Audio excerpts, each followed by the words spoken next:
Very good evening, नमस्कार, शुभ संध्या। स्वागत है आप सभी का टारगेट ऑन पर। एक बार आप सभी जितने भी पुलिस के अभ्यर्थी हैं यूपी पुलिस एग्जाम 2024 के लिए, सभी को सैल्यूट है, सभी को जय हिंद। एक अच्छी अनुभूति हो रही है जब यह पेपर कैंसिल हुआ कल से ही, मतलब हर्षोल्लास का माहौल है और यह हर्षोल्लास का माहौल आगे भी रहे आपके साथ। इसलिए अपनी जीत को तब जीत मानिए जिस दिन आप वर्दी पहनने के हकदार हो जाओ। और यह जो अभी एग्रेशन है, यह जो प्रेरणा आपको मिली है, जो आपके अंदर एक्साइटमेंट है, इसको बनाए रखिए।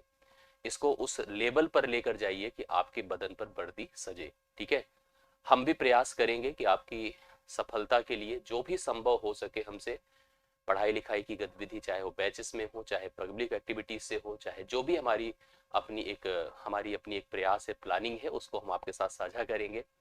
आज मैंने एक शुरुआत करी है और ये लगातार अब प्रयास आपको दिखेगा टीम का। लगातार मॉडल पेपर कराए जाएंगे, हमारे सेमिनार्स आपको दिखेंगे, हम प्लानिंग पूरी दिखाएंगे कैसे हम पढ़ाना लिखाना शुरू कर रहे हैं। आप सभी लोग यहाँ पर जल्दी से जल्दी जुड़े हमसे। मैं कोशिश करता हूँ कि आपको सब कुछ स्पष्ट कर दूं, पढ़ाना शुरू करूं। दरअसल आज का सेशन मैंने यहाँ पर मैथ्स के केवल एक सेगमेंट्स का उपयोग करने के मतलब के माध्यम से मैंने स्टार्ट किया है, और वह है डीआई। डीआई को मैंने यहाँ पर सेलेक्ट इसलिए किया है कि अगर मैथमेटिक्स के पूरे टॉपिक को पढ़कर, आप जैसे कि आप जब मैथ्स पढ़ते हो तो लगभग हर टीचर, मैं ही पढ़ाता हूँ तो कोशिश करता हूँ 4 महीने, 3 महीने, 3.5 महीने, 5 महीने का वक्त लेता हूँ कि पूरा कवर करा दूं अच्छे से। ठीक है, एक ऐसा टॉपिक जो डीआई है, ठीक है, एक ऐसा टॉपिक जो डीआई है, अगर उस डीआई से हमारी परीक्षा में 5 प्रश्न पूछे जा रहे हैं तो 5 प्रश्न का मतलब होता है 5 × 2 अर्थात 10 नंबर। तो 10 मार्क्स इज मोर इम्पॉर्टेंट, और इसको पढ़ने के लिए हमें बहुत इफर्ट नहीं, बहुत अच्छी प्लानिंग की आवश्यकता है। और जैसा कि आप डीआई को लेकर के मुझे जानते हैं, मैंने हमेशा कोशिश करी है डीआई आपके लिए स्मूथ अच्छी बनाए और डीआई में किसी तरह की प्रॉब्लम ना हो। चाहे पेट की परीक्षा से आपने देखा होगा, तो मैंने प्रयास हमेशा से डीआई को लेकर के हमेशा अच्छा किया है, और इसको आप विश्वास कर सकते हैं। तो डीआई का उपयोग बढ़ा है, इसमें कोई दो राय नहीं है। और सच बात कहूं तो यह उपयोग अगर बढ़ा है तो यह आपके हित में है, अच्छा ही है। जैसे हमारी भी पहले प्लानिंग ये थी कि हम जो है एक डीआई पर एक प्रश्न को फोकस करके आपको सेशंस कराए थे, और एक प्रश्न ही हम आधार मानकर चल रहे थे। वो थोड़ा सा टफ होता है, भले ही 2 प्रश्न ही डीआई का आ रहा हो, आपको लगता है 2 ही प्रश्न डीआई का आया है, बल्कि मैं तो कहूंगा 5 आए, 5 आए, एक ही फिगर से आए तो ज्यादा अच्छा है। और 5 प्रश्न को करने के लिए हमें एक ही फिगर की एनालिसिस करनी पड़े। थोड़ा सा आज मैं इसका इंट्रोडक्शन आपको प्रेजेंट करता हूं। और जो हमारी दोनों परीक्षाएं हुई थी, अभी जो ऐतिहासिक परीक्षा हुई थी, जब जब मैं पेपर पढ़ाता था आपको तो यही कहता था कि ऐतिहासिक परीक्षा ही है भाई। यह परीक्षा अगर 1.5 महीने में संभव हो रही थी, 50 लाख लोगों का अरेंजमेंट गवर्नमेंट कर रही थी, मैं बार बार आपसे कहता था कि इसमें दिक्कत है, और यह दिक्कत सामने आई। और चलिए, कम से कम आपके हित में आवाज आई, और आपके हित में जो आवाज आई वह बुलंद भी हुई, और सिलेक्शन मतलब वह परीक्षा भी रोक दी गई। तभी मौका तो आपके सामने बन ही रहा है। 17-18 तारीख की दोनों शिफ्ट में 4 डीआई पूछी गई है, मतलब हर एक शिफ्ट से एक डीआई। मैं आज के सेशन में उस डीआई की पूरी व्याख्या कर दूंगा। आप एक एक प्रश्न को अच्छे से ऑब्जर्व कर लीजिए, ध्यान से देख लीजिएगा। एक बार इस सेशन के लिए आप सभी लोग वीडियो को लाइक कर दें और शेयर कर दें, और एक बार हमें कमेंट से कंफर्म कर दें, यस रेडी है, कंफर्म है, पढ़ने के लिए तैयार हैं। तो मैं अपने प्रयास को, अपनी कनेक्टिविटी को स्टार्ट करूं, प्रारंभ करूं। और प्रारंभ करूं तो आप लोग सब लोग अब पर जुड़ जाइए। मैं बात यहाँ पर डीआई को लेकर करने जा रहा हूँ। हालांकि पूरी प्लानिंग और जितने भी न्यू बिगिनर्स हैं, पढ़ने वाले हैं, अभी शुरुआत करने जा रहे हैं, उनके लिए भी मेरा संदेश रहेगा कि आप लोग सब पढ़ेंगे। लेकिन मैं आज जो शुरू कर रहा हूँ डीआई अर्थात डेटा इंटरप्रिटेशन, वो भी मैं प्रीवियस ईयर बेस्ड यहाँ पर प्रश्नों को लेकर चल रहा हूँ। तो एक प्लानिंग आपको समझा दूं कि कभी भी डीआई पढ़नी है तो 2-3 बातें ध्यान में रखनी है कि हमें पढ़ना सबसे पहले किससे है ना। मैं कहूंगा मेरे से मत पढ़ो, लेकिन पढ़ना किससे है इसको भी तय करना आपको जरूरी है, यह समझिए।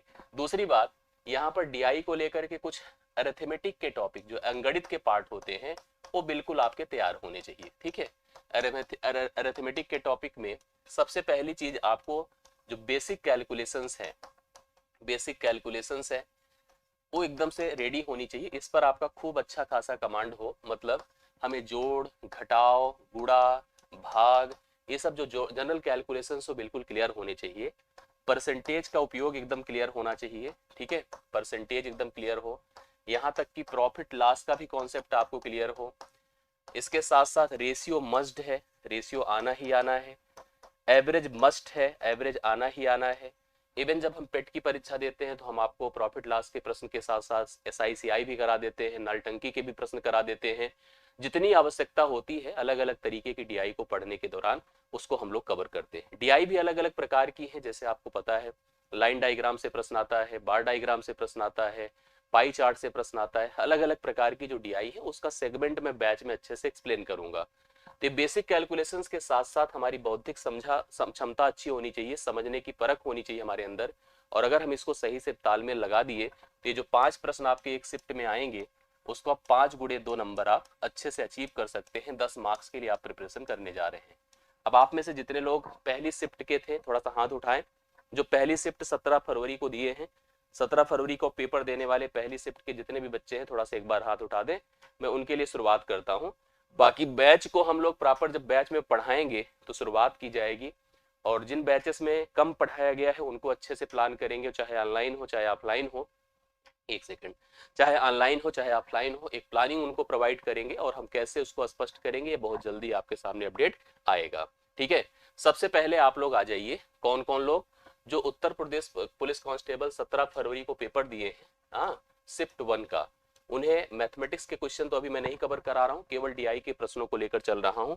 तो एक बार बस मन लगा करके सभी प्रश्नों को अच्छे से देख लीजिएगा। ये आपका बार डायग्राम था, ठीक है, बार डायग्राम था, और हॉरिजेंटल बार आपको दिया था, सॉरी वर्टिकल बार। तो इस बार डायग्राम में कुछ आंकड़े दिए गए थे जिसको हमें पढ़ना था। प्रारंभ से लिखा था कि 15 से 19 जो वहां पर प्रश्न थे उसके हिसाब से हम चल रहे हैं। बार ग्राफ का अध्ययन करें और उसके आधार पर प्रश्नों का उत्तर दे। ये अपने आंकड़े कुछ ईयर वाइज दिख रहे हैं, साफ साफ समझ में आ रहा है कि 2001, 2, 3, 4, 5, 6, 8 तक गया है। और उत्पादन लाख में दिया है कि यहाँ पर उत्पादन किसी प्रोडक्ट का 30 है, लाख में 45 है, 65 है, इस प्रकार से लाख में उत्पादन दिया गया है। प्रश्न को पढ़िए और खुद आप लोग रियलाइज करिए कि सच में क्या आंसर आएगा। ठीक है, इस DI को दरअसल करने के लिए ना हमें हमारी जो समझ होनी चाहिए, जो हमारी स्ट्रैटेजी होनी चाहिए, बहुत ही क्लियर होनी चाहिए। अगर हम स्ट्रैटेजी सेट कर गए तो आपको बहुत ही ना तो कैलकुलेशन परेशान करेगा, ना डिस्टरबेंस होगा किसी तरह से, आराम से आप सभी प्रश्नों को कर लेंगे। पहला क्वेश्चन पढ़िएगा, 2005 और 6 का औसत उत्पादन, औसत को दिमाग में सेट कर लीजिएगा, योग बटे संख्या होता है। मतलब अगर आप सभी किसी भी आंकड़ा कोई भी दिया गया उसके सभी पदों को जोड़ दें और पदों की संख्या से भाग कर दें तो वही क्या कहलाता है, औसत कहलाता है। ठीक है, वही क्या कहलाता है, औसत कहलाता है। 2005 और 6 का जो औसत उत्पादन है, बात मैं कर रहा हूं 2005, जिसका हुआ है कमेंट करके बता भी सकते हैं, फटाफट आंसर भी दे सकते हैं। 2006 की बात करें, इधर 70 है इधर 55 है, जोड़ दिया तो कितना होता है। अगर हम इनका औसत सोचने गए तो औसत मुझे नहीं लगता आपको सोचने की जरूरत है। क्यों नहीं जरूरत है इसको समझिएगा, क्योंकि इसने कहा 2005 और 6 का औसत उत्पादन निम्नलिखित में किस वर्षों के जोड़े के औसत उत्पादन के बिल्कुल बराबर था। इसके लिए अपने को औसत निकालने की आवश्यकता नहीं। अगर हमारे पास संख्या दोनों के आंकड़े सेम है तो योग पर आप जा सकते हैं। 2005 और 6 के आंकड़े का अगर हम योग करें 70 और 50 जोड़ देने से 125 आएगा। अब हमको उन आंकड़ों में चेक करना है किसका जोड़ 125 के बराबर है, क्योंकि 2 वर्ष यहां पर भी है, 2 से भाग करके ही औसत निकालते हैं, 2 से भाग देने की आवश्यकता आपको नहीं है। 2000 और 2007 को नोटिस करते हैं तो 2000 में अगर हम चेक करते हैं यहां पर, ये 2000 नहीं है 2002 है, सॉरी 2002 है, एडिट किया था हमने। 2002 में कितना था, 45 था, और 2007 में कितना था, 2007 में 80 था। दोनों को जोड़ के देखिए 125 है। अगर इनका उत्पादन आप नोटिस करिए तो 2002 और 2007 में कितना था, 125 था, जो कि 2005 और 6 के औसत योग के बराबर है एग्जैक्टली। जब योग के बराबर होगा, क्योंकि आंकड़े वही है, तो संख्या के बराबर होना तय है। तो मुझे लगता है कि आप सभी लोग क्लियर कर चुके हैं। 2002 होगा और 2007 होगा, वहां पर एडिट मैंने किया है, गलती थी और टाइपिंग मिस्टेक था, उसमें कोई ऐसी बात नहीं, आप लोग डिसाइड कर सकते हैं। बाकी किसी आंकड़े को जब आप जोड़ेंगे, चाहे 4 और 6 को जोड़िए, 4 का आंकड़ा 50 है, 6 का आंकड़ा 55 है, जोड़ेंगे तो 105 आएगा।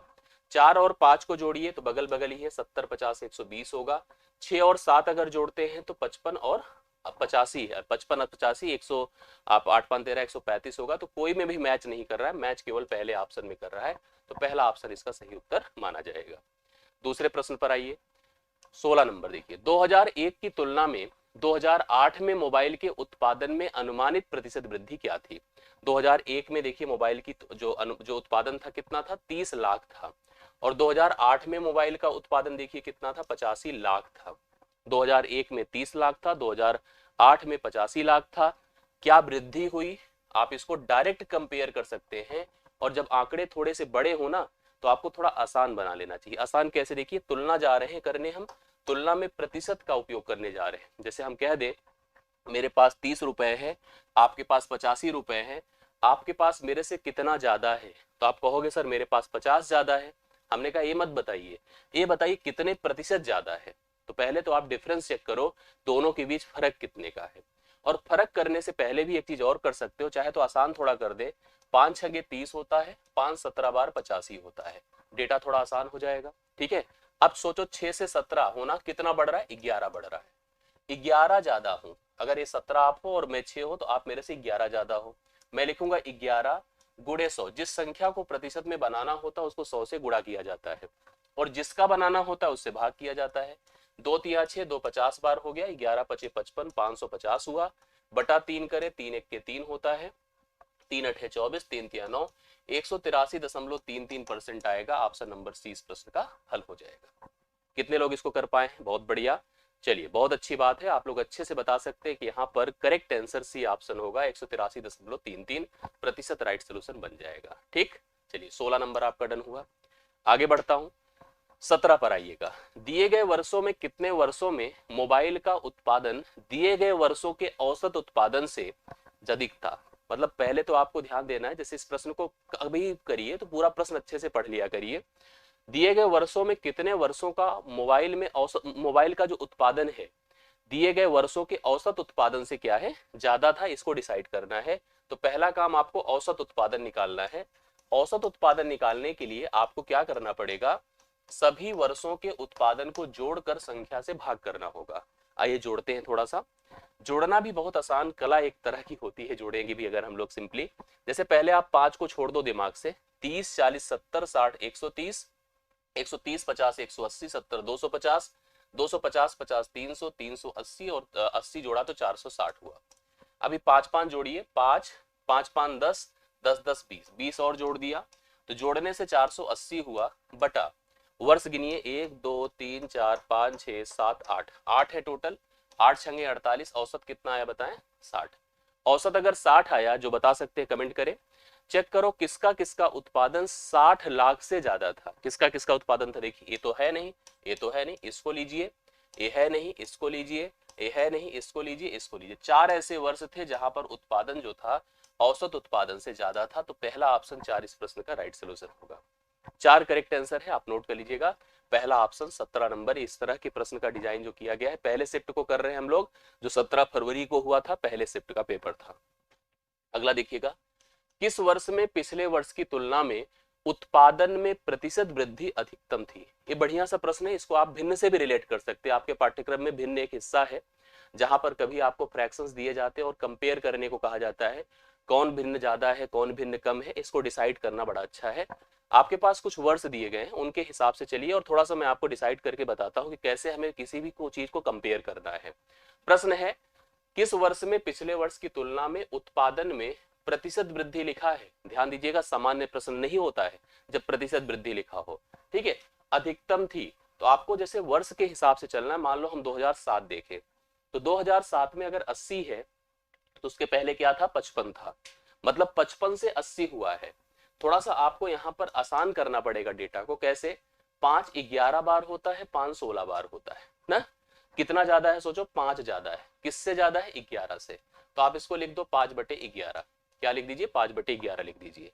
करेक्ट, मतलब 5 ज्यादा है 11 से। ऐसे थोड़ा सा आसान बना के कर लीजिए आप लोग। दूसरा देखिए 2005 पर चलिए। 2005 यहाँ पर है, 70 है, 50 है, काट देंगे तो यह 5 से 7 है। 5 से 7 का मतलब कितना ज्यादा है, 2 ज्यादा है। किससे ज्यादा है, 5 से। लिखो 2/5, 2/5 कर दीजिए। फिर इसके बाद देखिए 2003 पर आइए। 2003 यहाँ 65 है और इसके पहले 45 था, तो 5 9 45, 5 13 बार 65 होता है। 9 से 13 हुआ है, कितना ज्यादा है, 4 ज्यादा है। किससे ज्यादा है, 9 से ज्यादा है। लिखो 4/9, 4/9। फाइनली 2002 है। 2002 में देखो 45 था और यहाँ पर 30 था, 15 दूना 30, 15 तिया 45। 2 से 3 हुआ है, कितना ज्यादा है, 1 ज्यादा है। किससे ज्यादा है, 2 से ज्यादा है। ये आपके पास अब भिन्न है, जो लोग कर सके हैं बताएं हमें। देखो आपके पास भिन्न कौन कौन है, 5/11 है, ठीक है, 2/5 है, 4/9 है और 1/2 है। अब इन्हीं भिन्नों में चेक कर लो कौन भिन्न बड़ा है। जैसे मान लो एक प्रश्न मैं आपको देता और कहता है कि भिन्न दिए गए हैं, आप बताओ इसको आरोही क्रम में लिखो, अवरोही क्रम में लिखो, इनमें लार्जेस्ट बताओ, स्मॉलेस्ट बताओ। इसने हमसे अधिकतम पूछा था, तो अधिकतम नहीं बता पाओगे आप इसको, अधिकतम प्रश्न भी बन सकता है आपकी परीक्षा में, ठीक है, ये भी ध्यान दीजिएगा। कैसे बन सकता है इसको सोचिए, जब आपको भिन्न इस तरह से दिए हों, अगर उनके हर समान है, अगर उनके क्या है, हर समान है, तो आप जो अंश बड़ा देखो वह भिन्न सबसे बड़ा है, और जिसका अंश समान हो, जो जिसका हर छोटा होगा वह सबसे बड़ा होगा। ना तो हर समान है ना तो अंश समान है, तो अंतर चेक किया जाता, क्या अंतर समान है, क्या अंतर भी समान होता तब भी डिसाइड करना इजी होता। अब अंतर नहीं समान है तो इसका एक तरीका मैं आपको आसान सा बताता हूं। 5 से इसका डिफरेंस कितने का है, 6 का, इसका डिफरेंस कितना है, 3 का, इसका डिफरेंस कितना है, 5 का, इसका डिफरेंस कितना है, 1 का। 6, 3 और 5 का एलसीएम ले लीजिए, 6, 3, 5 का एलसीएम 30 होता है। 6 पंचे 30, इससे डिवाइड करिए, 5 पचे 25, ठीक है, देखो इससे डिवाइड कर रहा हूं, 6 पंचे 30, 5 पचे 25, 3 दहम में 30, 10 दूना 20, ठीक है, 5 छंगे 30, 6 चौके 24, और यहाँ पर 1 30 बार 30, सबसे बड़ा कौन दिख रहा है, ये दिख रहा है, और 1/2 आया है। 1/2 कहां पर है, 2002 में है, मतलब यहाँ पर 50% की वृद्धि है, राइट सोल्यूशन 2002 होगा। आसानी से बता सकते हैं, और मुझे लगता है कि आप सभी लोग को अच्छे से डिसाइड कर लेना चाहिए, कोई भी डाउट नहीं रखना चाहिए। आप भिन्नों के हिसाब से भी जा सकते थे, जैसे आप सोचो कि हम परसेंटेज बना लें, बिल्कुल बना सकते हो भाई, नियम क्या होता है, 500/11 कर दो, 200/5 कर दो, 400/9 कर दो और 100/2 कर दो, तो कन्फर्म ऐसे भी हो जाता है, इसमें कोई ऐसी बात नहीं थी। तो 18 नंबर प्रश्न आपने नोटिस किया, 18 नंबर आपके सामने उत्तर कितना है, 2002 है, राइट सोल्यूशन है, यस। अगला क्वेश्चन देखिएगा, 2003 और 4 तक मोबाइल के उत्पादन में अनुमानित प्रतिशत की गिरावट क्या थी, थोड़ा कमेंट करके बता दे सब लोग, कौन कौन किया था।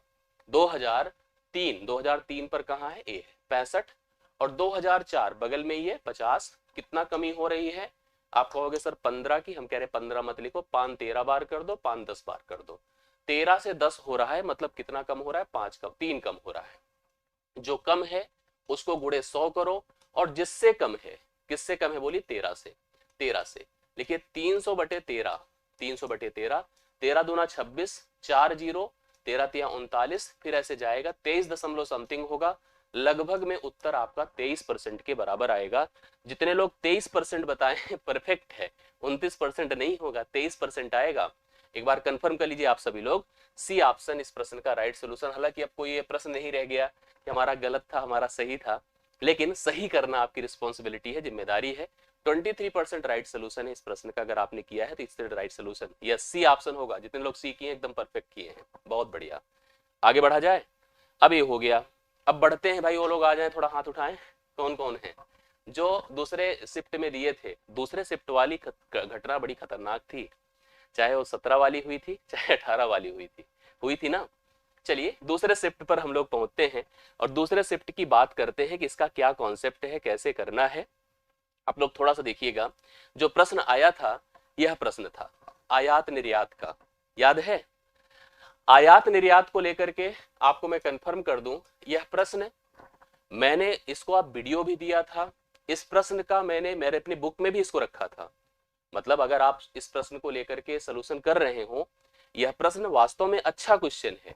यहाँ पर आयात निर्यात का रेशियो दिया था, पेट की परीक्षा 2021 में भी ऐसा प्रश्न पूछा गया था। आपको अगर विश्वास हो तो यहाँ पर मैंने देखिए इस प्रश्न को अपनी बुक में भी रखा था, ये देखिए आप लोग नोटिस करेंगे। और मैंने इसको नहीं बल्कि एक बच्चे ने मुझे भेजा, ये देखिए ये प्रश्न आया था, उसने लिखा था कि अब मैं नाम नहीं बता रहा हूँ इसमें किसका है, जिसका हो आप नाम कंफर्म कर सकते हैं। और वो बताएं, thanks for Sandeep sir, 5 question same आया था, डीआई और डेटा सब कुछ सेम था, इसमें कोई चेंज नहीं था, सेम टू सेम उन्होंने बताया। मेरी उस बुक के बारे में जो आप लोगों ने पढ़ा होगा, अगर पेट वाले पढ़े हैं, यह बुक आया, यह क्वेश्चन सेम टू सेम आया था। कौन है बताइए। और इसके अलावा मैंने इसका वीडियो भी कराया था, अगर आप इसका वीडियो देखना चाहें देखिए, ये प्रश्न था, आज नहीं कराया था, ये भी ध्यान दीजिएगा। 3 महीने पहले मेरे चैनल पर अगर आप जाके देखेंगे तो वहां पर आवाज भी देखना चाहें तो देख सकते हैं। ये देखिए ये प्रश्न वही था, 17 शिफ्ट को, आप कंफर्म है ना। ये देखिए प्रश्न आया हुआ था, आप देख लीजिए, ये अगर सोचो तो ये 3 से 4 महीने पहले जब हम वो वाला करा रहे थे सेशन, उस समय मैंने कराया था इसको डीआई का। यस। हाँ हाँ। तो जरूरी है डीआई को, देखो डीआई एक ऐसा पार्ट है आपके सेशन का कि डीआई में अगर हम जितना इफेक्टिवली तैयारी करते हैं उतना ही हमारे काम की है। इसलिए डीआई को बड़ा ही सीरियसली आपको पढ़ना है और बहुत ही ईमानदारी से पढ़ना है। तो मैंने दिखाया था, हाँ यही थी ना डीआई, एकदम एग्जैक्टली यही डीआई थी, सेम डेटा था, इसमें कोई चेंज नहीं था। मैंने क्लास में भी कराया था और मैंने वीडियो अभी आपको दिखाया कि मैंने इसका वीडियो सोल्यूशन भी दिया था, बुक में भी थी, सेम था। ठीक है, चलिए बातें नहीं होती कि मैं इसको शो ऑफ करूं, लेकिन ये जरूरी भी होता है। आज की दुनिया में देख रहे हैं कितना शो ऑफ लोग करते हैं, तो शो ऑफ का जमाना है। थोड़ा बहुत कभी हम आपसे भी कहते हैं लाइक कर दो, इसलिए कहते हैं क्योंकि सब इसी को वैल्यू देते हैं आज की डेट में। जो ये सेशंस होते हैं, जो भीड़ होती है, जो चीजें होती है, उसी की सब वैल्यू करते हैं। तो हम भी आपसे इसलिए कहते हैं, बाकी ऐसा कोई हमारा उद्देश्य कभी नहीं रहा है कि आया है मैं उसको प्रेजेंट करूं। दिखा दिया क्योंकि मैंने सेम डेटा करा, और डीआई में सेम डेटा मिल जाना बहुत बड़ी बात होती है, समझ रहे हैं। डीआई में सेम डेटा मिलना बहुत बड़ी बात होती है। आप पैटर्न मिला सकते हो लेकिन same data, it's a tough task.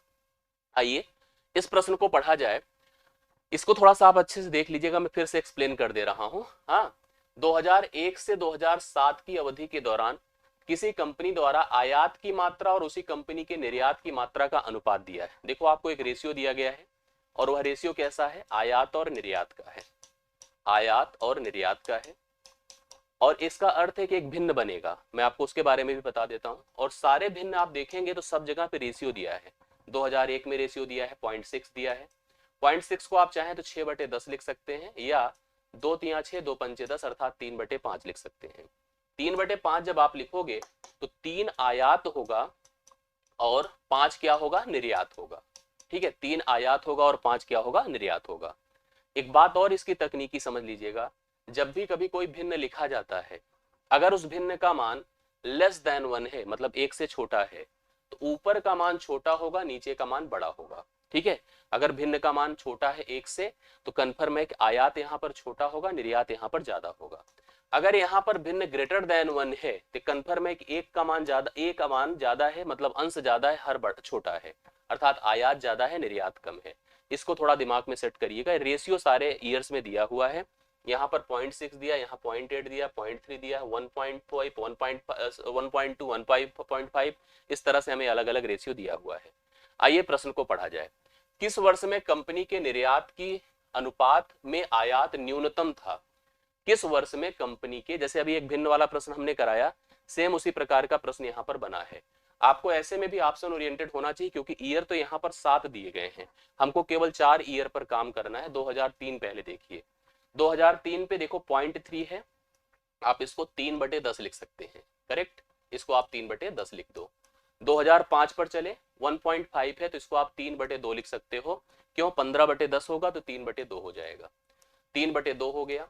2002 पर आइए, 2002 पर 0.8 है तो 4/5 होगा, क्योंकि 8/10 लिखेंगे तो 4/5 हो जाएगा।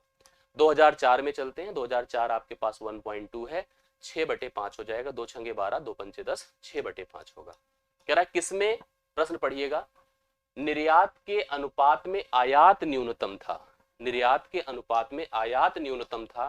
तो पहला काम भैया 3/2 और 6/5 को हटा दीजिए, क्योंकि यहां पर आयात ज्यादा है, निर्यात कम है, आयात ज्यादा है, निर्यात कम है, क्योंकि भिन्न का मान 1 से बड़ा है। अब बचे अपने पास 3/10 और क्या बच रहा है, 4/5। अब इनमें चेक कर लो कौन छोटा है कौन बड़ा है, उसी हिसाब से, क्योंकि हमको क्या बताना है, निर्यात के अनुपात में आयात को न्यूनतम बताना है, मतलब भिन्न हमारा छोटा हो, इसको डिसाइड करना है। अब आप इसको चेक करना है, कंपेयर, जब भी कभी दो भिन्नों को कंपेयर करना कितना आसान होता है, 5 या 15, 10 चौके 40, बहुत छोटा है, 15 बेचारा 40 से बहुत छोटा है, तो 3/10 यहाँ पर जिस आंकड़े के साथ है वही इस प्रश्न का उत्तर है। 2003 में आयात आपका निर्यात की तुलना में सबसे न्यूनतम था, तो इसका पहला ऑप्शन अगर आपने लगाया है तो राइट सोल्यूशन है। पहला ऑप्शन इस प्रश्न का करेक्ट आंसर है। यस, आप समझ रहे हैं ना, सबसे पहला ऑप्शन, ए ऑप्शन 2003 इस प्रश्न के लिए राइट सोल्यूशन है। 16 नंबर ध्यान से देखिएगा, 2002 में कंपनी का आयात 260 करोड़ रुपए था। अक्सर जब हम लोग मैथ भी पढ़ते हैं तो ज्यादातर जो आंकड़े होते हैं अगर रेशियो पर सेट कर लेते हैं तो प्रश्न अपना आसान हो जाता है। 2002 में कंपनी का आयात 260 करोड़ था, तो 2002 में कंपनी का निर्यात, ये आसान प्रश्न था, 2002 में चले चलते हैं, 0.8 है, 0.8 को 4/5 कह दो। ये आयात होगा और ये क्या होगा, नीचे वाला निर्यात होगा। ऊपर का आयात है, नीचे का निर्यात है। अब इस प्रश्न में आयात हमको दिया था और यहाँ पर आयात रेशियो के हिसाब से 260 था, 4 की वैल्यू 260 थी। निर्यात आपसे पूछा है अर्थात 5 का मान हमको बताना है। तो चलिए हम लोग कंफर्म करते हैं, 4 का मान दिया है, 5 का मान बताना है। 4 पंचे 20, 4 छंगे 24, 4 छंगे 24, 4 पंचे 20, 5 पचे 25, 5 छंगे 30, तो क्या होता है 32, 325 होगा। 325 करोड़ इस प्रश्न के लिए राइट सोल्यूशन होगा। पहला ऑप्शन आप लोग नोट कर सकते हैं। यस, 16 नंबर आपका डन हो गया। 325 करोड़ इस प्रश्न के लिए करेक्ट हल आपके सामने है। यस, आगे बढ़ता हूं। 2003 से 2004 तक आयात में कितने प्रतिशत की वृद्धि हुई। अब ये थोड़ा सा जब प्रश्न आता है ना तो बहुत सारे लोग यहाँ पर कंफ्यूज होते हैं। 2003 में जाते हैं, 2003 का आंकड़ा देखते हैं, 3/10 है। फिर उसके बाद 2004 में जाते हैं, आंकड़ा देखते हैं, 1/1.2 है जो 6/5 होगा। वो चेक करते हैं आयात में कितने परसेंट की वृद्धि हुई, 3 से 6 लगा देते हैं। बहुत सारे लोग कंफ्यूज होकर के इसका उत्तर डिसाइड करने लगते हैं। मैं आपको कंफर्म कर रहा हूं किस तरह से आपको इसका प्रश्न नहीं करना है। जब भी कभी, जैसे मान लो मैं आपसे कहूं कि हम 2 लोग हैं, मेरा नाम ए है, अगले का नाम बी है, हमारी आय का अनुपात 1:2 है, ठीक है, 1:2 है। एक दूसरे व्यक्ति हैं सी और डी, उनकी आय का अनुपात भी मान लो 4:5 है। अब आप कोई कह दे कि यहाँ पर इसमें बी की आय में कितने की वृद्धि हुई, ये डिसाइड करना ये पॉसिबल नहीं होता है। कभी तुलना को डायरेक्ट 2 तुलनाओं को एक दूसरे से कंपेयर नहीं किया जा सकता है। यहाँ भी एक प्रकार की तुलना है। पता चले कि 100 करोड़ कमा रहा है, 200 करोड़ कमा रहा है, या 400 रुपए कमा रहा है या 500 रुपए कमा रहा है। कभी भी तुलनाएं दी हो, परसेंटेज का डेटा दिया हो, एक दूसरे को कंपेयर आप नहीं कर सकते हैं। कंपैरिजन के लिए बेस होना जरूरी है। कितना कमाता है अगर वो वैल्यू हमको दी गई होती, किसी का आयात और निर्यात हमको दिया होता, तब तो हम डिसाइड कर लेते कि यहाँ पर जैसे मान लो इनमें से किसी एक का आयात या इनमें से किसी एक का निर्यात आपको दिया गया होता, तो आप डिसाइड कर सकते थे कितने की वृद्धि, कितने प्रतिशत की वृद्धि। अभी फिलहाल ऐसे प्रश्न में जब भी कोई क्वेश्चन आएगा तो आपको लगाना है डेटा इनसफिशिएंट है, डेटा अपर्याप्त है, ऐसे प्रश्न का उत्तर हम नहीं कर सकते है ना। जैसे मैंने कई बार जब आपको रेशियो पढ़ाना शुरू किया, परसेंटेज पढ़ाना शुरू किया, तो परसेंटेज को देखकर जैसे कोई व्यक्ति कहे मैं अपने बच्चे को पढ़ाने में अपनी आय का 20% खर्च करता हूं, दूसरा कह रहा है मैं भी 20% खर्च करता हूं। अब पता चला कि उसका बच्चा बड़ी लग्जरियस कार से जा रहा है, अच्छे अच्छे ड्रेस पहन के जा रहा है, अच्छे मॉडर्न स्कूल में पढ़ रहा है, और दूसरे वाले का किसी छोटे से साइकिल से जा रहा है, किसी एक नॉर्मल स्कूल में पढ़ रहा है, अच्छे कपड़े नहीं पहना है। तो फर्क है ना, जबकि दोनों कह रहे हैं हम 20% हम भी खर्च करते हैं, 20% वो भी खर्च करता है।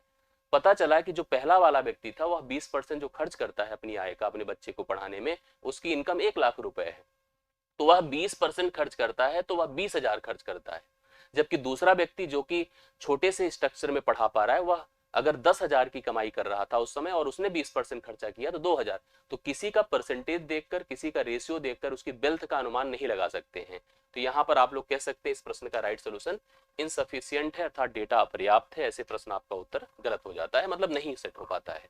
अगले प्रश्न पर आइए। ये इस क्वेश्चन का सबसे अच्छा जो है प्रश्न माना जाएगा, इसको आप लोग ध्यान से देखिएगा। 2004 में आयात 240 करोड़, 2004 में चलते हैं, सबसे पहले इसका स्ट्रक्चर देखते हैं। इसने कहा 2004 में आयात 240 करोड़ और वर्ष 2004 और 5 में मिलाकर निर्यात 500 करोड़ था। 2005 में आयात कितना था? थोड़ा सा दिमाग सेट करोगे तो प्रश्न इजीली हल हो जाएगा। सबसे पहले 2004 के हम आयात से 2004 के निर्यात को निकालें ना, क्योंकि इसने हमको 2004 और 2005 का क्या दिया है, निर्यात टोटल दिया है, और वो भी कितना दिया है, निर्यात दिया है 500 करोड़। अब यहां पर हमें क्या करना है, सबसे पहले इसके निर्यात को निकालना पड़ेगा। आइए सबसे पहले इसका मान सोचो कितना है, 6/5 है भाई, 12 बटे आप 10 कर दो, 6/5। यह आयात है, यह आयात है, और यह क्या है, निर्यात है। इस प्रश्न में हमको क्या दिया है, 240 करोड़ रुपए 2004 में उसका आयात दिया था, तो 6 बराबर 240 कर दो, 5 बराबर क्या होगा, 6 चौके 24, 40, 5 चौके 20, 200 करोड़ इसका क्या होगा, निर्यात होगा। 2004 में निर्यात कितना है, 200 करोड़ है।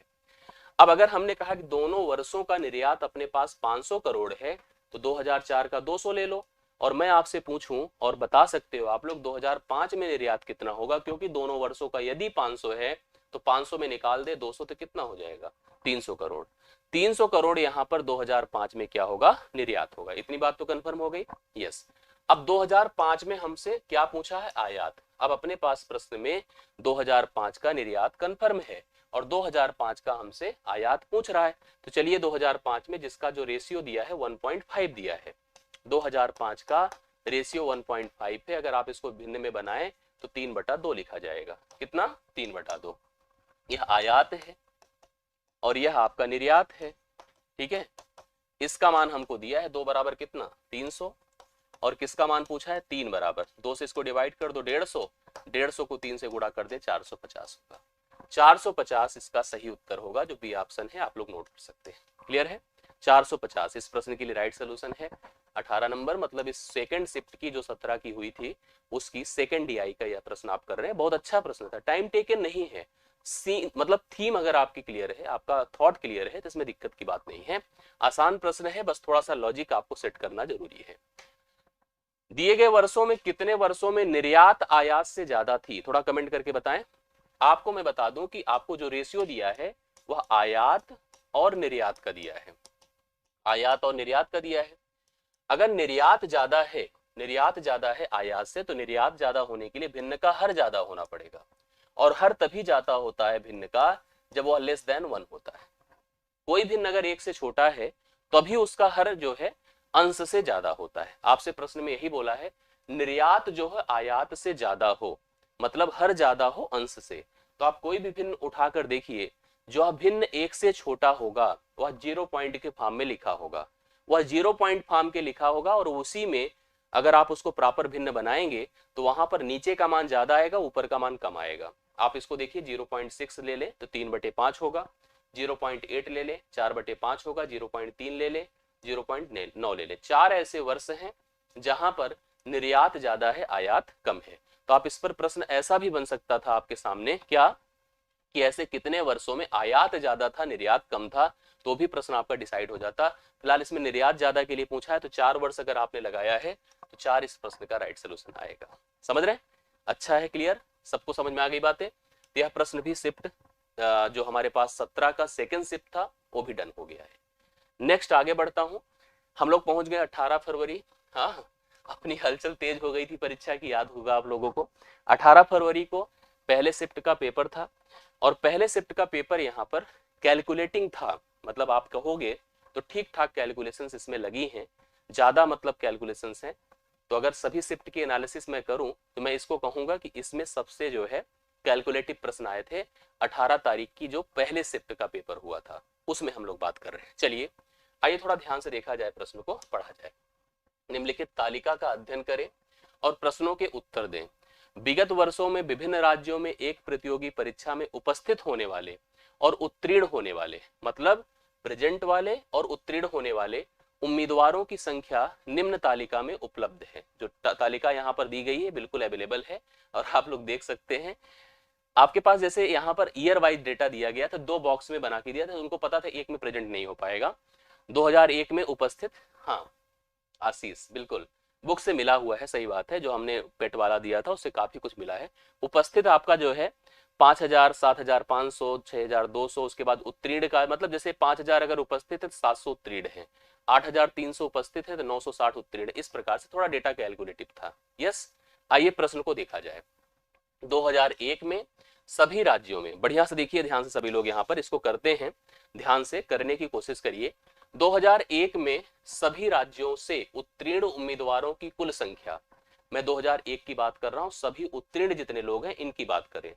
ए है उत्तीर्ण, तो सॉरी उत्तीर्ण बोला है, जैसे जो प्रश्न में कहा है उस हिसाब से चलिए। 2001 में सभी राज्यों से उत्तीर्ण उम्मीदवारों की कुल संख्या, उत्तीर्ण देखो ए है, पास ए है, और 2002 राज्यों से उत्तीर्ण उम्मीदवारों की कुल संख्या का लगभग कितने परसेंट है, लगभग परसेंटेज 2000 इसमें कितने उत्तीर्ण है, ए है।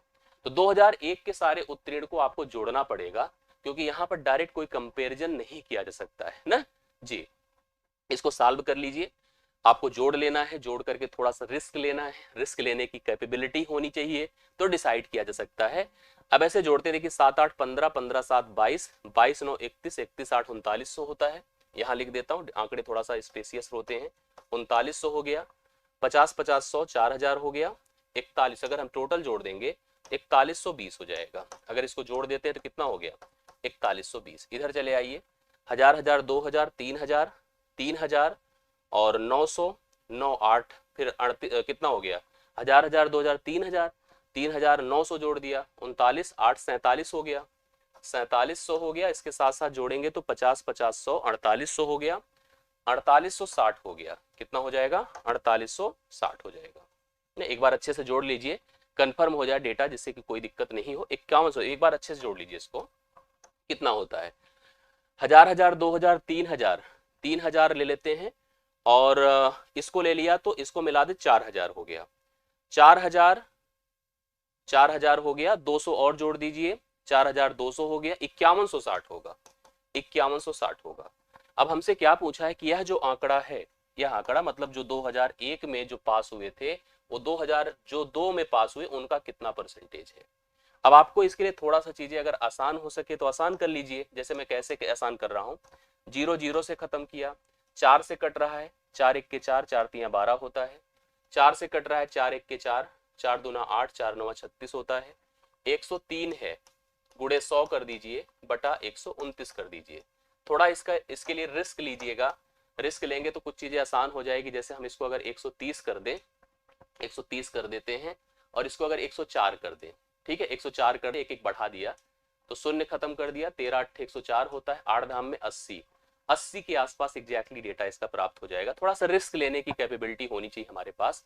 मैंने क्या देखा कि 103 था 129 था, इसको अगर 130 बना दे, इसको 103 से 104 बना दे, 13 से कट जाएगा, ये भी 13 से कट जाएगा, 13 8 104, 8 धाम में 80% इस प्रश्न का राइट सोल्यूशन होगा। जितने लोग 80% बताए होंगे परफेक्ट। थोड़ा सा कैलकुलेशन इसमें ज्यादा है, इस वाले सेक्शन में कैलकुलेशन ज्यादा थी, लेकिन कोशिश करेंगे तो बिल्कुल आसानी से प्रश्न हल हो जाएगा। दिए गए वर्षों के दौरान राज्य डी से उपस्थित होने वाले उम्मीदवारों का औसत, ये थोड़ा आसान है भले ही कैलकुलेशन ज्यादा है। राज्य डी पर चलते हैं, राज्य डी में जाते हैं और डी की बात यहां पर है, देखो इस डी की बात कर रहे हैं। जितने बच्चे यहाँ पर उपस्थित नहीं, क्या बोला उपस्थित बोला, हाँ जितने उपस्थित हुए हैं 8000 9600, ठीक है 8600। मैंने कहा ना औसत आपको हर प्रश्न को नोटिस करिए, हर प्रश्न में आपने क्या देखा है, हर प्रश्न में आपको परसेंटेज दिखेगा, रेशियो दिखेगा, एवरेज दिखेगा। 3 4 ऐसे टॉपिक अरिथमेटिक के होते हैं जो दिखने ही दिखने हैं। यहाँ पर देखो उपस्थित यहाँ पर 9800 है और यहाँ पर 8900 है। टोटल जोड़ना पड़ेगा हम लोग को, ऐसे जोड़ते हैं 9 8 17 8 9 17 17 8 25 25 9 34 34 8 42 4200 कर दीजिए, 4200 42000 सॉरी नॉट 4200। इसके बाद देखिए 600 है 1200 12 8 2000 हो गया, 2000 और 2900 2900। तो पहले 2000 जोड़ दें इसमें तो कितना हो जाएगा, 2000 जोड़ने से कितना हो जाएगा 44000 44000 और उसके बाद 2900 भी है ना। जैसे आप ऐसे जोड़ के देखिए कितना हो गया, एक बार पहले 42000 है टोटल जोड़ने पर, ठीक है। थोड़ा सा आंकड़ों में बड़ी संयमता दिखानी पड़ती है जोड़ने के दौरान। हमने यहां तक जोड़ दिया था 4200 आया था, 42000 आया था, 600 है 6 1200 है 12 8 2000 हो गया, 2900 है 2900 डायरेक्टली जोड़ देते हैं, क्या दिक्कत है, क्योंकि बाकी तक तो कोई दिक्कत नहीं थी, यही 900 को और जोड़ना था। 44900 है 44900 है, क्योंकि औसत ज्ञात करना है। औसत के लिए आपको कितने वर्ष की बात है, 1 2 3 4 5 5 से भाग करना होगा, तो 5 8 40 होता है, ठीक है 4 9 5 9 45 5 8 40 8 9 8 0 जो कि ऑप्शन नंबर 1 में दिया गया था। 8 9 8 0 करेक्ट राइट सोल्यूशन है। पहला ऑप्शन इस प्रश्न का करेक्ट आंसर सामने है, आपके सामने बिल्कुल राइट सोल्यूशन आप लोग नोट कर सकते हैं। 2003 में सभी 5 राज्यों में उपस्थित उम्मीदवारों की कुल संख्या, हम 2003 में बात करते हैं, ये है 2003, ठीक है। अब आप थोड़ा अच्छे से पढ़ लीजिए सारी चीजों को।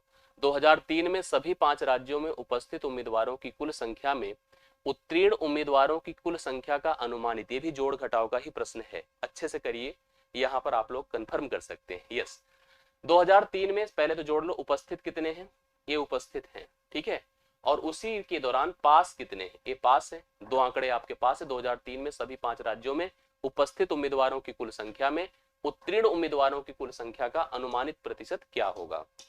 आइए देखा जाए कैसे करेंगे। सबसे पहले चाहे पास निकाल लो चाहे जो निकाल दो, आपकी मर्जी है। आप पहले यही निकाल लो, 7 8 15 15 7 22 22 8 3000, 3900, 3900 हो गया।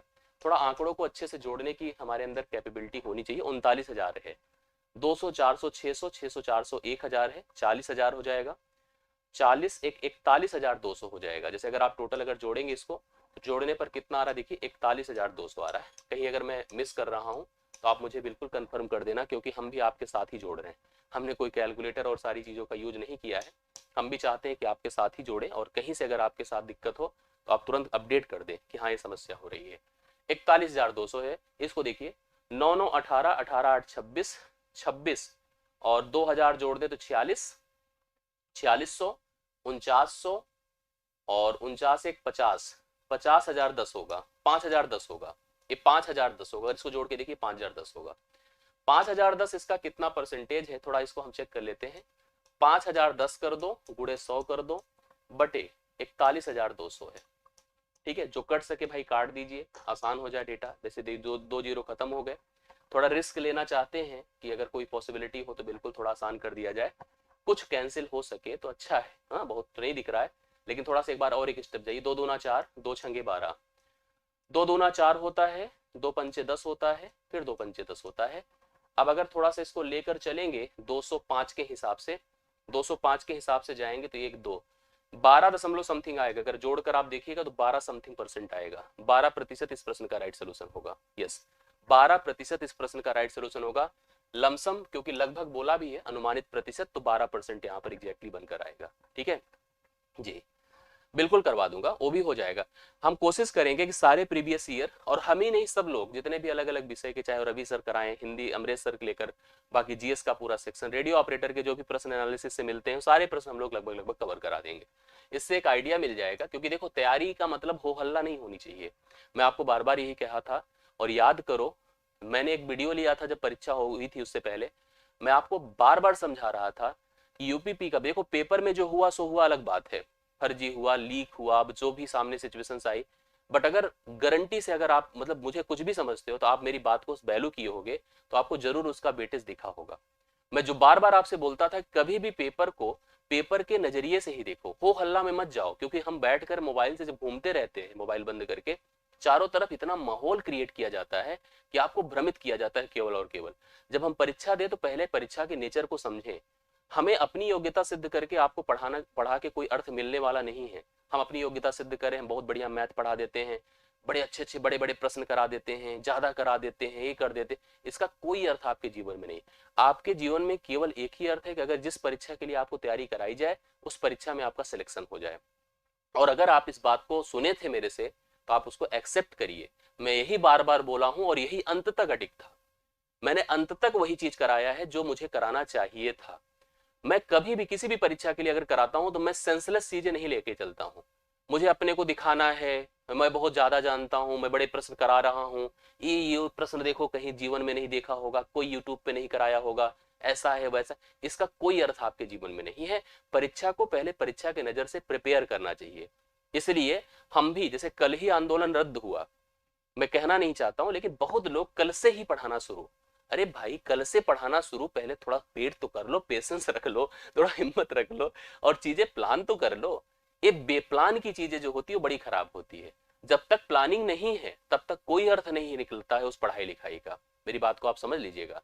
मैं बार बार यही चीज आपको कहता हूं, यहाँ पर प्लानिंग बनाकर रखना चाहिए। परीक्षा के लिए प्लान बनाइएगा, प्लान बनाइए, तभी उसकी पढ़ाई लिखाई करिए। हमारे पास आके यूट्यूब पर खड़े होकर 15 20 25 प्रश्नों को करा देना अपनी योग्यता सिद्ध नहीं करना होता है।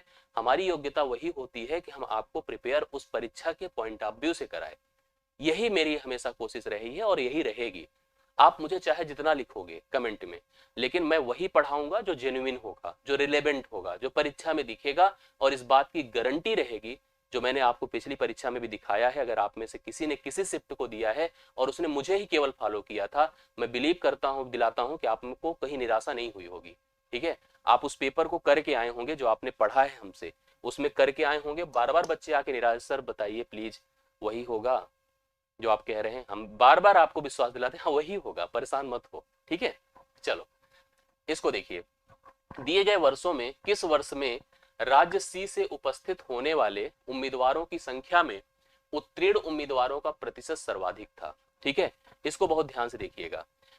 आपके पास यहाँ पर 4 ही राज्य हैं जबकि ऑप्शन में 5 है, तो आपको इन्हीं 4 राज्यों पर ध्यान देना होगा। 2004 में चलते हैं। जैसे इसमें कहा किस वर्ष में राज्य सी से उपस्थित, एक टारगेट उसने दे दिया, राज्य सी की बात कर रहा है। यहाँ पर कह रहा जो उत्तीर्ण हुए हैं, पढ़िए, किस वर्ष में राज्य सी से उपस्थित होने वाले उम्मीदवारों की संख्या में उत्तीर्ण उम्मीदवारों का प्रतिशत अधिकतम था। अब यहाँ पर जैसे हम बात करें, ये 750 है और किस में है, 6200 में है। 750 है, 6200 में। आगे देखिएगा, दूसरे राज्य में चलिए, हम किसकी बात कर रहे थे, 2001 तो लेना है बिल्कुल, ये 2001 का हो गया। 2004 में आइए, 2004 यहाँ पर है। 2004 में चलिए, 1000 है और कितने में है, 8550 में है। 1000 है, 8550 में है। फिर आगे चलिए, 2001 का हो गया, 2004 का। 2005 में आइए, 2005 बगल में ये 1200 है, हाँ 1200 है 9700 में। कितने में, 9700 में। ये हो गया इसका। और 2003 में चले आइए, 2003 कहां पर है, ये है जो 860 है और कितने में है, 7600 में है। यहां पर आपको नियमतः परसेंट बनाने के लिए क्या करना होता है, जैसे हमें किसी का परसेंट निकालना है तो आपको 1200 को 100 से गुणा करके 97 से भाग करना है। नियमतः आप ऐसे इसको काट सकते हैं और लिख सकते हैं 12 गुणे 100 बटे 97। ठीक है, लगभग देखो तो यह 12% के आसपास आएगा नियमतः। हल्का फुल्का ऐसे चेक करके चलिए।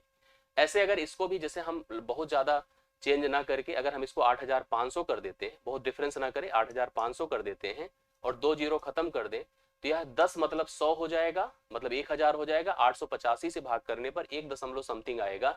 यह भी अगर देखो तो मतलब नियरर वैल्यू जाकर के या डिफरेंस निकाल करके हम डिसाइड कर सकते हैं।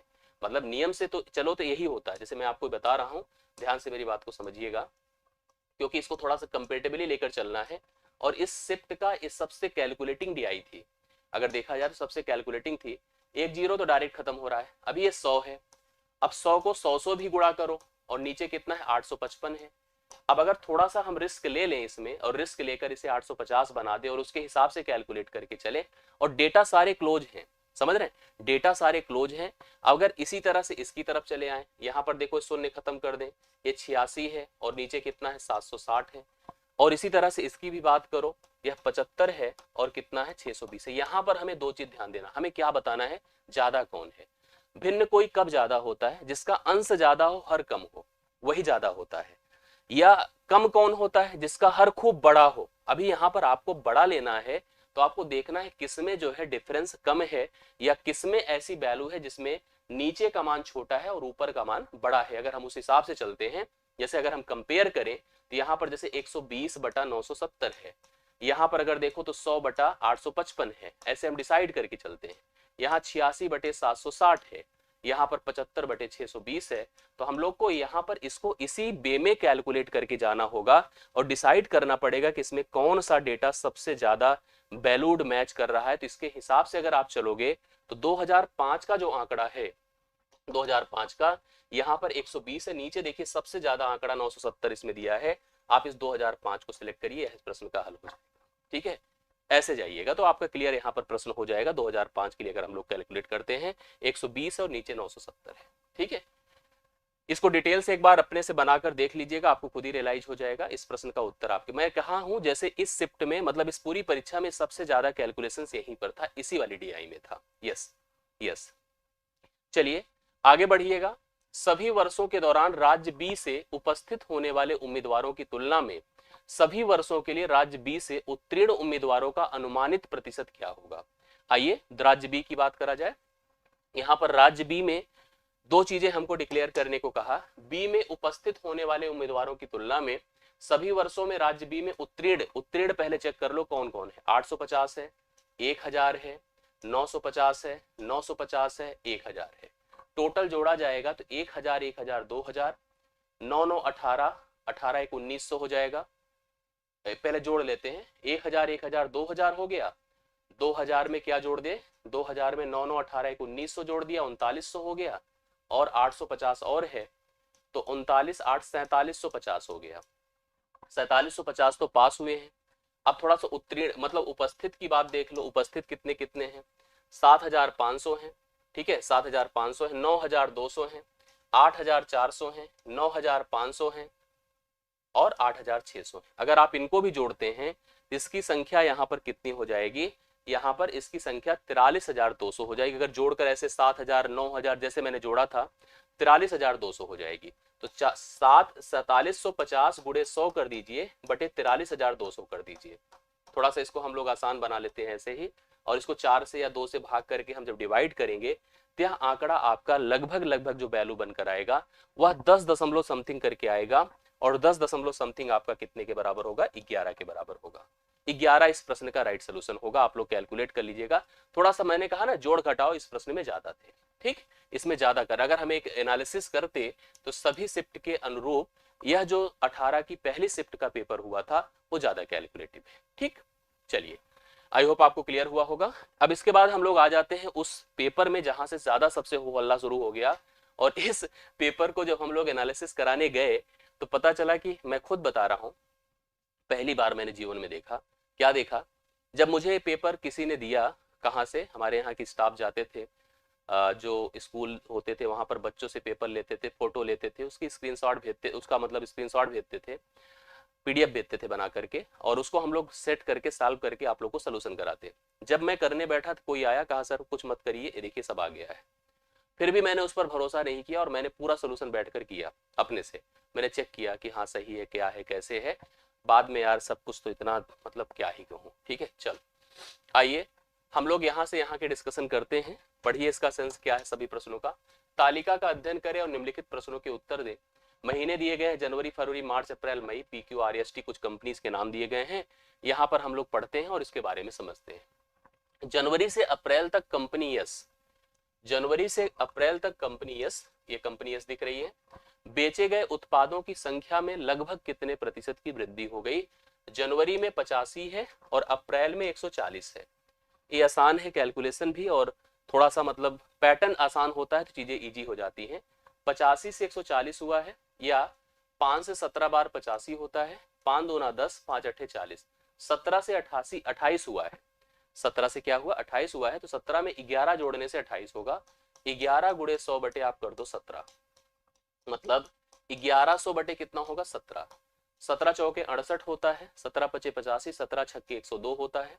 6 के साथ 2 ऑप्शन है तो दोनों को चेक करने के लिए पूरा करिए। 6 जीरो और 17 चौके 68, 17 चौके, अभी अब अच्छे से देख लीजिएगा। मतलब यहां पर मैंने कहा क्या हो जाएगा कि 17 छक्के 102, 102 8 जीरो, 17 चौके 68, 64.71% आएगा, जो कि नियरर यहाँ पर सी ऑप्शन के एकदम सही उत्तर यहाँ पर बन जा रहा है। यस, समझ रहे हैं? तो मुझे लगता है कि आप लोग इसको अच्छे से समझ गए होंगे कि यह प्रश्न आपका एग्जैक्टली सॉल्व हो गया। फरवरी में कंपनी पी, एस और टी द्वारा बेचे गए उत्पादों की औसत संख्या क्या है? फरवरी महीने में चलते हैं, किसकी किसकी बात करते हैं? पी की, यस की और टी की। ठीक है, इनके उत्पादों को जोड़ करके औसत संख्या निकालनी है। जोड़िए, यह 200 होगा और यह जोड़कर पूरा जोड़ेंगे तो कितना हो जाएगा? 355। कितना होगा? 355 बटा कितना कर दो? 3। 3 एक के 3, 3 एक के 3, 3 अठे 24, 3 अठे 24, 3 तिया 118 समथिंग करके आएगा। 118 यहाँ पर लगभग बोला है तो 118 इसका राइट सोल्यूशन होगा। अगर आप लोग 118 किए हैं तो एकदम सही कर सकते हैं, इस प्रश्न का राइट सोल्यूशन होगा। यस, समझ रहे हैं? कंफर्म है कि नहीं है? 118 आ रहा है? एक बार फिर से चेक कर लीजिए कैसे कैसे सबको जोड़िए। 355, 3 से भाग करो, 3 एक के 3, 3 एक के 3, 2 5 है, 3 अठे 24, 3 तिया 9, तो 118 समथिंग करके आ जाएगा आपका यहाँ पर राइट सोल्यूशन। ठीक, मार्च में कंपनी पी और आर द्वारा बेचे गए उत्पादों की कुल संख्या का, मार्च महीने में चलते हैं और कंपनी पी की बात कर रहे हैं 180 और आर की बात कर रहे हैं 115। मार्च में कंपनी पी और आर द्वारा बेचे गए उत्पादों की कुल संख्या, पहले जोड़ लो कितना हो रहा है, जोड़ के देखिए। यही तो बोला ना, मार्च में कंपनी पी और आर के द्वारा बेचे गए उत्पादों की कुल संख्या कितना हो रहा है भाई? जोड़ने से 100, 200, 200 कितना होगा? 95, ये 295 है। ठीक है, अप्रैल में उन्हीं कंपनियों द्वारा बेचे गए कुल उत्पादों की कुल संख्या से अनुपात क्या है? अप्रैल महीने में पहुंचते हैं। अप्रैल में उन्हीं कंपनियों से 160 और 240 कितना हो जाएगा? 400। 400 कर दीजिए, 5 से भाग करिए, 5 9 45, सॉरी 5 पचे 25, 5 पचे 25 होता है, 5 9 45, 59 अनुपाते 5 अठे 40, 80, 59 80 का रेशियो बनेगा। पहला ही ऑप्शन करेक्ट था, पहला ऑप्शन 59 80 का रेशियो बनेगा, इस प्रश्न का करेक्ट हल हो जाएगा। जनवरी और मई में मिलाकर कंपनी क्यू द्वारा, हम बात किसकी कर रहे हैं? जनवरी और मई। जनवरी और मई में मिलाकर कंपनी क्यू द्वारा, कंपनी क्यू देखिए 80 है और यहाँ पर कितना 120, जोड़ दीजिए कितना होगा बताएं 200, कितना हो जाएगा 200। जनवरी और मई में मिलाकर कंपनी क्यू द्वारा बेचे गए उत्पादों की कुल संख्या और समान महीने में, समान मतलब जनवरी और मई में ही मिलाकर मिलाकर कंपनी आर द्वारा, समान महीने में मिलाकर कंपनी आर द्वारा, कंपनी आर बगल में ही है, 155 और 130 जोड़िए कितना होगा 285। मैं पूछ रहा क्या अंतर है, अंतर देख लो 85 का है, कितने का है 85 का, 85 का अंतर, सी ऑप्शन राइट सोल्यूशन है, करेक्ट है, 85 का अंतर करेक्ट आंसर है। जैसे हमसे कहा जनवरी और मई कंपनी क्यू की बात कर रहा था, जोड़ देने से 200 हो रहा था, उसी समान महीने में आर द्वारा देखिए 155 और 130 जोड़ दिया तो कितना 285, दोनों का डिफरेंस कितना हो रहा है 85 हो रहा है। ठीक है, चलो मजा मत लो एक दूसरे का और पढ़ो केवल, लास्ट क्वेश्चन पर हम लोग आ गए। मार्च अप्रैल मई में मिलाकर कंपनी टी, आज ही कंपनी टी की बात करिए, जोड़कर बताइए मार्च अप्रैल और मई, मार्च अप्रैल मई में कंपनी टी द्वारा बेचे गए उत्पादों की कुल संख्या। तो पहले हम जोड़ते हैं मार्च अप्रैल मई, मतलब यही तीनों की बात कर रहा है, जोड़ के देखिए कितना हो जाता है 320, 330 हो गया, 330 में हम 120 जोड़ेंगे तो कितना हो जाएगा 550 हो गया, करेक्ट है, 450 हो गया। एक बार फिर से देखिए जोड़ लेते हैं हम लोग यहाँ पर 160 160 320 330, 330 में हम जोड़ते हैं 120 तो शून्य हुआ 5, 450 हो गया। हमसे कह रहा है इसका जो है, इसका पढ़िए ध्यान से, कह रहा है कि मार्च अप्रैल मई, मार्च अप्रैल मई कंपनी टी द्वारा बेचे गए उत्पादों की कुल संख्या में 32% माइल्ड स्टील से बने थे। तो मार्च अप्रैल और मई में मिलाकर कंपनी टी द्वारा बेचे गए माइल्ड स्टील के उत्पादों की कुल संख्या ज्ञात करो। इसका हमें क्या करना है 32%, तो 32% मतलब 32/100, एक शून्य खत्म हुआ, 5 दूना 10 होता है, 5 9 45 होता है, 2 16 बार 32 होता है और 16 9 144, कितने हैं 144, 144 इस प्रश्न का राइट सोल्यूशन है। समझ रहे हैं, आई होप आपको समझ में आ गया होगा। और ये पूरे सभी शिफ्ट की कंप्लीट डीआई थी, कंप्लीट डीआई आपने कवर कर ली है। संस्थान के कॉलिंग नंबर्स ओपन कर दे रहा हूं, आप सभी लोग सभी सूचनाओं के लिए, पढ़ाई लिखाई की सभी जानकारियों के लिए संस्थान के नंबर पे कॉल कर सकते हैं। कल से गतिविधियां हमारी सक्रिय और तेज हो जाएंगी, सभी विषयों को लेकर के प्रयास प्रीवियस ईयर के हिसाब से और जो पैटर्न अभी आपका एग्जाम में पूछा गया तो उसके हिसाब से मैं एक एनालिसिस वीडियो करूंगा। मेरे दिमाग में कई चीजें हैं जो हिट कर रही हैं, जो परीक्षा अगली होने वाली है री एग्जाम, उसको लेकर के दिमाग में कई बातें सेट हो रही हैं, उसको लेकर के मैं आपसे एक कंक्लूडिव वीडियो आपको प्रोवाइड करूंगा। मैथमेटिक्स में लेबल को लेकर, उनके परिवर्तन को लेकर के, उनसे जो भी रिलेटेड एक्टिविटीज हो सकती है उस पर बातचीत करूंगा। सच में क्या डीआई में चेंज आएगा, सच में क्या अरिथमेटिक में चेंज आएगा, क्या जो अगला एग्जाम होगा वही इस एग्जाम से लेबल्ड होगा, ज्यादा होगा, कैसा होगा, इस पर हम लोग एक चर्चा करेंगे। बाकी रीजनिंग के लिए रवि सर खुद जुड़ेंगे आपके साथ, अमरेश सर जुड़ेंगे हिंदी के लिए, और पूरी गतिविधि हम लोग संस्थान के माध्यम से प्रारंभ करेंगे। बिल्कुल आप पूछ सकते हैं, जरूर पूछ ले, मैं आप सभी के कमेंट्स का इंतजार कर रहा हूँ। और अगर किसी को कोई समस्या हो तो जरूर बताएं, मैं, हाँ बिल्कुल।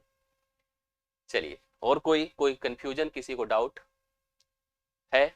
नहीं है, बस चलिए मुलाकात फिर से होगी कल, हम लोग सक्रियता के साथ जुड़ेंगे पूरी एक्टिविटी के लिए। हम आपको यूपीपी की प्लानिंग ऑनलाइन से लेकर ऑफलाइन तक जितने लोग हमसे जुड़े हैं सब के लिए हम लोग यहाँ पर पूरी योजना आपको प्रोवाइड करेंगे। आज के लिए मेरी तरफ से इतना ही, बहुत बहुत धन्यवाद, थैंक यू सो मच। मुलाकात होती नेक्स्ट वीडियो में। अच्छा लगे तो कमेंट करिएगा, फीडबैक दीजिएगा और वीडियो को लाइक करिएगा, ये आपकी रिस्पॉन्सिबिलिटी है। बाकी हम लोग मिलते हैं जी। चलिए, thank you so much, thank you so much, धन्यवाद सभी को।